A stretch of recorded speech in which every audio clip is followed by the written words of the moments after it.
Hello everyone, I hope all are feeling well. और इस video में हम लोग क्लास 9th की जो चैप्टर बिहेव की जो बुक्स है उसमें पोयम के तरफ से हम लोग देखेंगे रैन ऑन द रूफ। इस कविता में कवि कहता है कि जब आर्द्र छाया बहती है, यहाँ आर्द्र छाया का अर्थ है पानी से भरे काले बादल।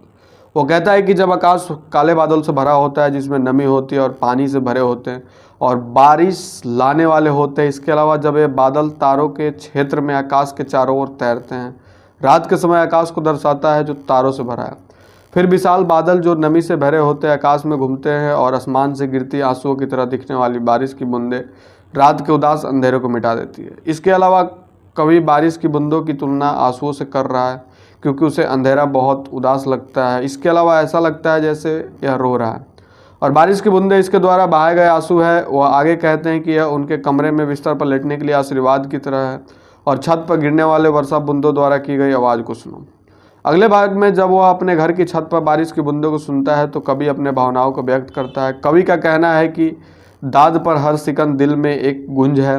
जब भी वह छत पर गिरने वाली बारिश की आवाज़ सुनता है तो उसकी आवाज़ उसके दिल में और उसके सपनों में दोहराई जाती है।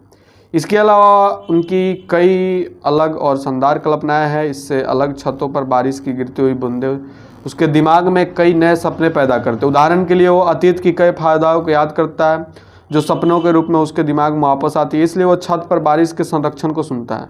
उसके दिमाग में कई नई सपने हैं और अतीत की उनकी यादें सपनों के रूप में वापस आती है।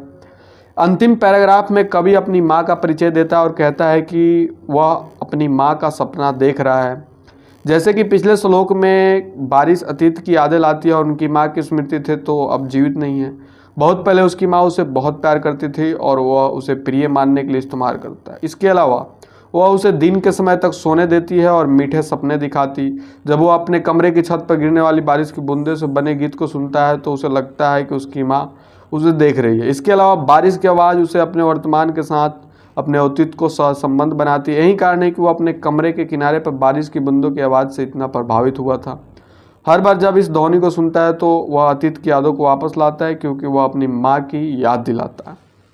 यह पोएम की हिंदी सारांश आपको कैसी लगी आप कमेंट करके बताएंगे। जल्दी मिलते हैं आपसे नेक्स्ट वीडियो में, तब तक के लिए बाय बाय।